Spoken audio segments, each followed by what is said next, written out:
hitting you in the ears. Now, from the heart of the SEC, the great state of Mississippi. This is Out of Bounds with Bo Bounds. Powered by C-Spire. Customer inspired. Live in the BankPlus studios. And you're listening to ESPN 105.9, The Zone.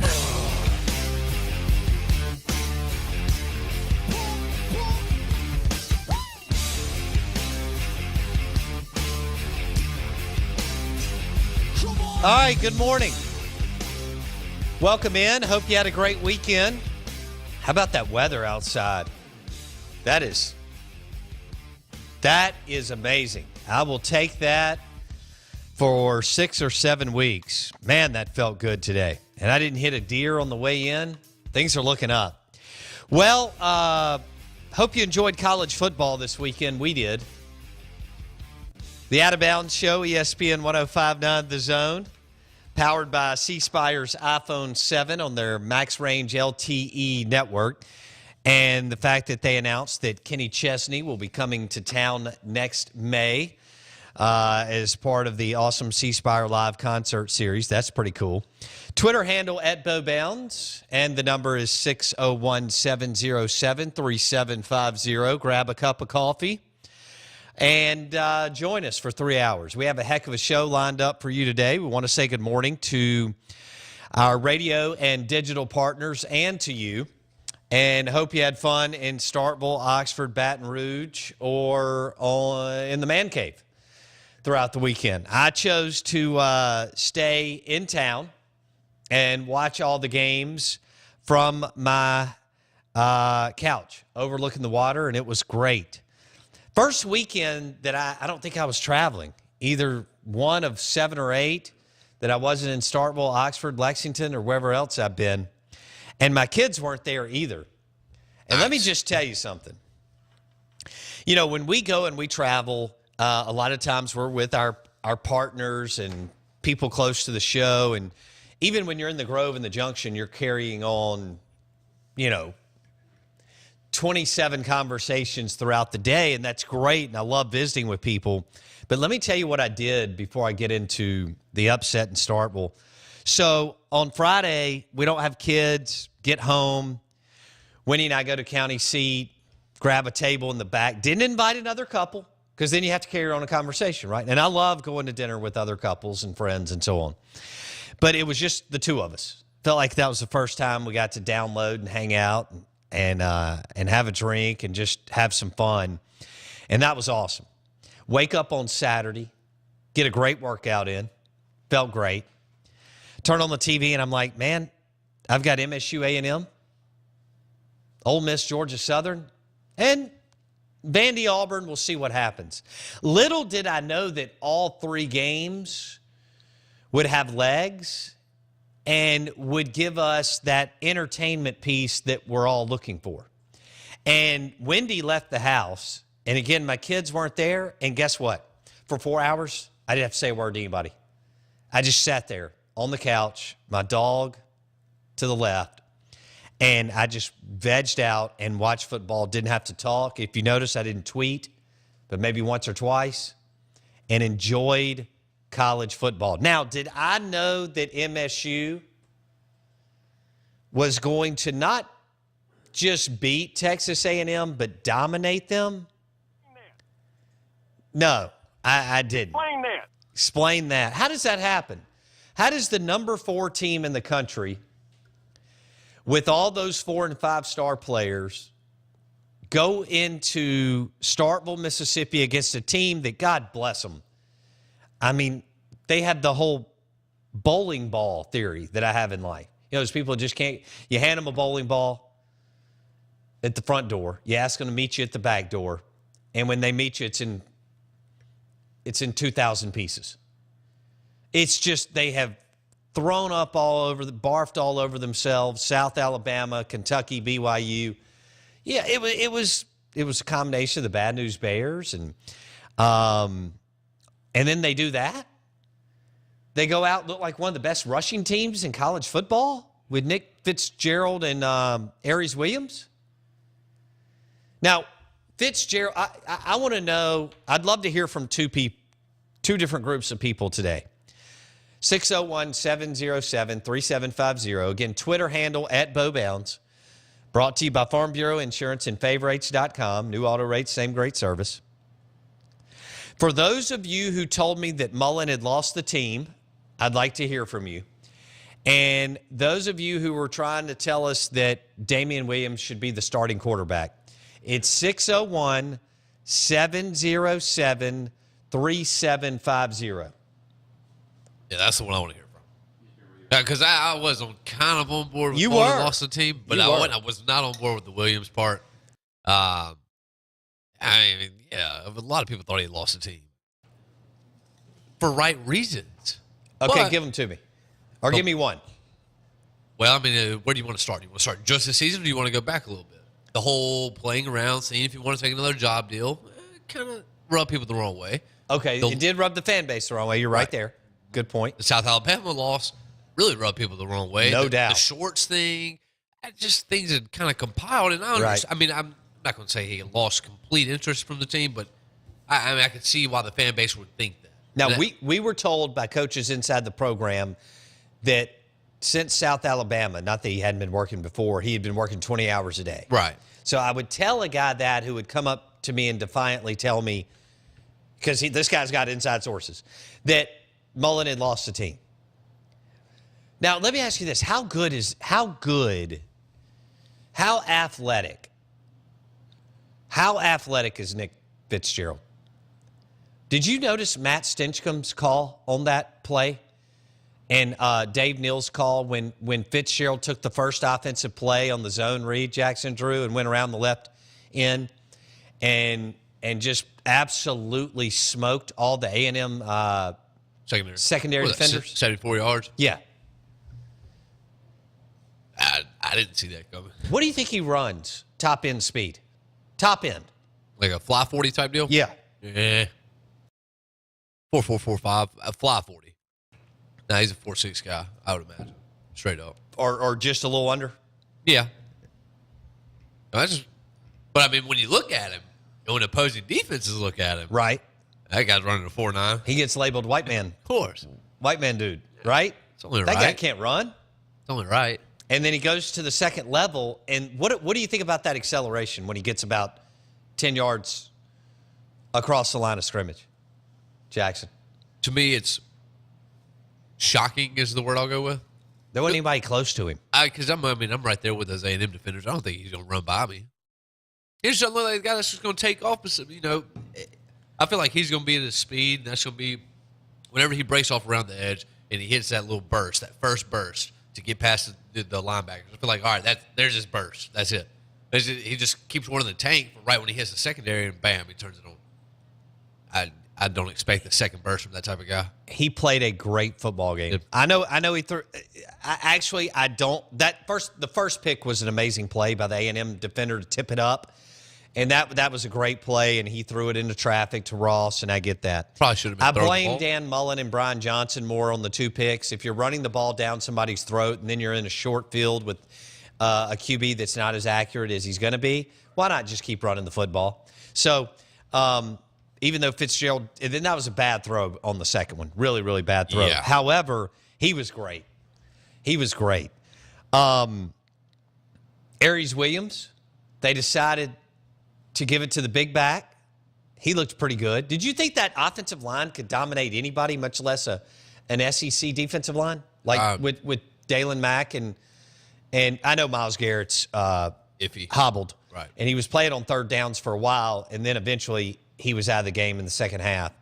But still, they have other players that were 4- and 5-star players coming out of high school. There was no way I saw them dominating anyone. And to come out and to dominate, they imposed their will against A&M at pretty much every given moment of that game. Yeah, they did. Again, the score, if you didn't watch it, the score was not indicative of the game. They left 21 points out there, should have absolutely blown their doors off, and they didn't. Where do you rank that as far as Mullen's biggest wins? I mean, I know it's a top 4, top 5 win, but Top 3. Where do you rank, knowing that he beat LSU, A&M, and Auburn in 14, that he got that big Egg Bowl win when they weren't any good his first year, and Ole Miss was a Cotton Bowl team.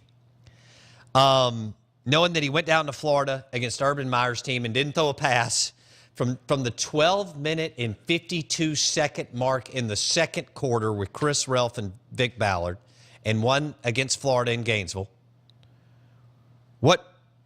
Where does it rank for y'all? Is it 1, 2, 3? I think it's second. Okay. What would you put 1? Auburn 14. Auburn 14? Okay, go for it. Let's drop some audio here, and we'll take that on the big board. We're going to take the call on the big board. I've got about 60 seconds left. Is this audio of the game? It's audio of Dan Mullen in the postgame saying where this win ranks in his tenure. Oh, there it is. All right, where does this win rank in Mullen's tenure? Here we go. I mean, it was a great win for us. I don't know. For me, I'll be honest. It's a great win. I'm gonna enjoy it tonight now. A big old celebration at the Mullen household tonight. It means a lot for me for these kids. As I've said, I've been through it for our kids. Some of the heartache. You go in after the third time in a season into a locker room of kids that really try to give you what they have, and to lose on it and have it taken away on the final play of the game. You're almost out of things to say. But for them to continue to work, to continue to believe, to continue to fight, I couldn't be prouder of the kids, our players. And they're not kids; they're men of what they were able to. How they, if they were kids, they grew up to be men, and how they've been able to handle the adversity this year. He's right. They could have laid down and gotten beat 48-10. Dan Mullen just nailed it. Everybody thought they'd lay down and get beat 38-7. We'll take a break. We've got some heartbreaking news out of Oxford. Chad Kelly is gone for the year. You hate to see that with any player. We've had several players from State and Ole Miss that have lost some or all of their senior season in the last few years because of injury. Chad Kelly played his last game as an Ole Miss Rebel on Saturday. Where does that leave us with Shea Patterson's red shirt? Rumors out of Oxford, they are taking it off. Drew recommended that Shea Patterson practice without his shirt on this week just to prove that they're quote-unquote pulling the red shirt. I hate it for Kelly. The Rebs have to get ready and move on. They have A&M, Vandy, and MSU, and Freeze has to go to a bowl game.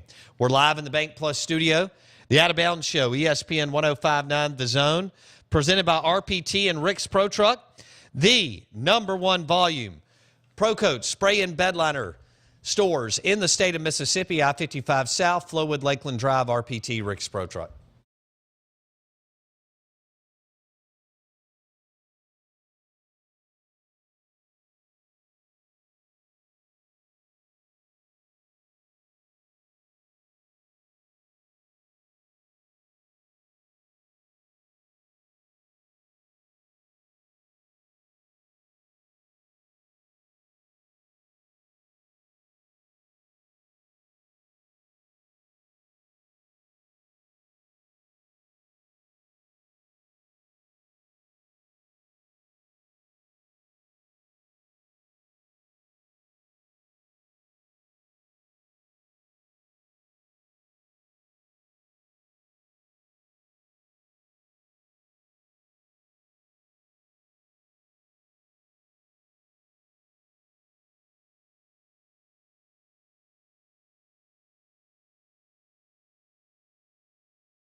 What's on the big board? What's on the big board? Chad Kelly will undergo season-ending knee surgery. it looked like a tweak. You know, he was able to walk off the field. Not that that means anything. He goes back to the locker room, comes back out, didn't play again, and he's played his last ball at Ole Miss. Quarterback, great player. You just don't want to go out like that. But that's part of the game, too. So Chad Kelly ends up with Sugar Bowl. Beat Bama, beat LSU, beat Mississippi State, beat A&M, beat Auburn last year. This year did not go as scripted, but it wasn't on him. I thought the weight of the team was on his shoulders. He had to be perfect every single possession because of the lack of running game, and the defense hasn't been good. And all in all, he had a super season. I know he had some turnovers. A lot of that was because he felt like he had to make Superman-type plays just about every possession to either keep Ole Miss in it or expand the leads. There's going to be a lot of what might have been or what could have been in Oxford because of FSU and Bama. And Arkansas, for that matter, and Auburn. Those were all games where Ole Miss was either up or in it in the fourth quarter. So now you want Chad to get healthy and see how he is by April 1 and hoping he can throw and do some things for NFL scouts. And we'll monitor that as the year and next year goes on. Jackson? I just started thinking about it just a little bit. Is this a year that we could see a contract extension for Mullen? You know, that's a great question now that John Cohen was officially named the athletic director at Mississippi State, and we'll have Cohen on at 8 a.m. today. I mean, I could see it. I easily see this. There's talk that Cohen and Mullen really like each other, right, and that they're kind of built the same way, wired the same way, and there's a lot of respect between the two for what they've done. They both inherited, dumpster fires, and were able to turn it around and win big. One was number one. The other one played for the national championship. So I think there's a lot. And they came in almost at the exact same time. Right. Jackson Cohen was there 1 year before Mullen. So I think that's a great question. How does Cohen approach Mullen's contract because Mullen wasn't extended last year? And if they play well, regardless of wins and losses on the way out, knowing that you got Fitzgerald, who else? Look at all these guys that were freshmen or sophomores that contributed in a big way on Saturday. Nick Fitzgerald, sophomore. Aries Williams, sophomore. Malik Deer, sophomore. Mark McLaurin, sophomore. Leo Lewis, freshman. Marquise Spencer, freshman. Jeffrey Simmons, freshman. Keith Mixon, redshirt freshman, I think. So that's just getting started. What do you do with that if you're John Cohen, knowing that? Well, you got to extend him. And I've got another 7 or 8 guys who made significant contributions that were in the freshman or sophomore class. Their 2 best offensive linemen, Deion Calhoun and Elton Jenkins, are both redshirt sophomores. I mean, you have to extend him, right? You extend him after like a 5-7 season? Yeah. I don't know. Well, if he goes 6-6 and wins the Egg Bowl, you definitely. Oh yeah. If he goes to a bowl game, it's different. I'm talking about if he doesn't make a bowl game. I think they're going to make a play to extend him. I think they will too, but the recruiting piece has to come in at some point. Does Dan still leave though if there's a window, or does he stay now looking at what he's got with Fitzgerald?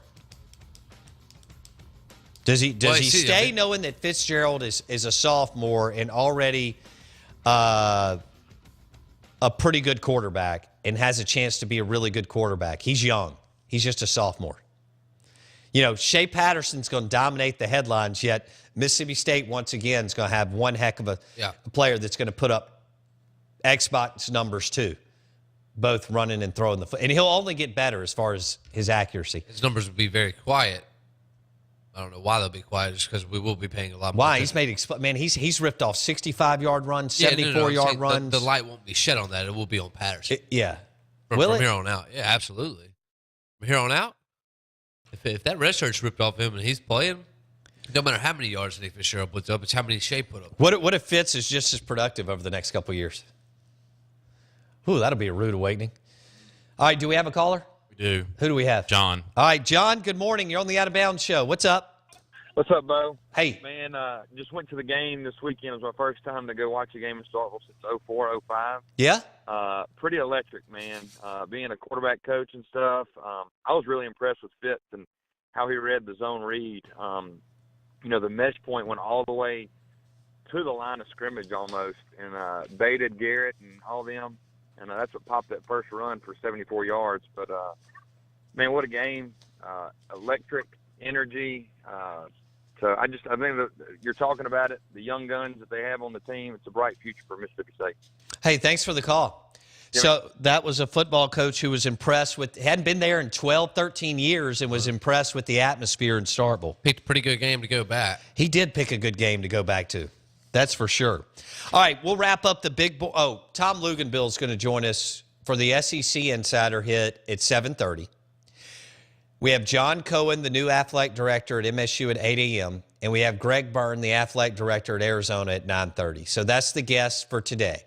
Tom Luganville, 7:30, John Cohen, 8 a.m., Greg Byrne, 9:30, who is the former MSU, current Arizona AD, and has been very close friends with John Cohen going all the way back 13 years ago or 14 years ago when they met at the University of Kentucky when Greg was an associate AD at Kentucky and John Cohen was the head baseball coach at Kentucky. He took over the worst baseball program by far in the SEC and led them to an SEC championship over the likes of Ole Miss, MSU, Florida, LSU, South Carolina, among other powerhouse programs. Did you see something on Twitter? Yeah, I mean, it's kind of humorous. I'll give it to you while we going into the break. From Sean Cochran, let's not overreact on Fitz. One good game. Y'all were calling him hot garbage prior to Saturday. No, we weren't. No, we have not. No. I never was the said one that came out South Carolina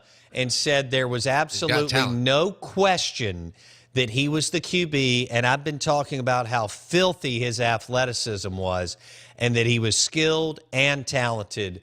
Look, I bought Fitzgerald stock 9 weeks ago. So you guys that are jumping on board today, it's already really high, and you're in a bad spot.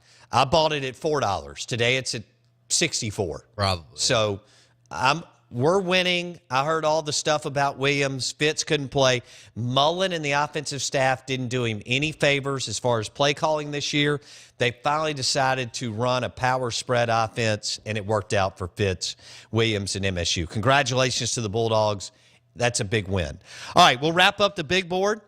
And it is brought to you by the Anti-Aging Clinic for Men right here in Madison. Dr. Mike Manning and Cliff Adams head up the Anti-Aging Clinic for Men. According to recent estimates, approximately 10 million men in the U.S. have testosterone deficiency, but very few are receiving treatment. Men are living longer and are interested in maintaining their quality of life. Testosterone replacement can help men accomplish that goal. Check out the Anti-Aging Clinic for Men in Madison. Straight ahead, Tom Luganville with the SEC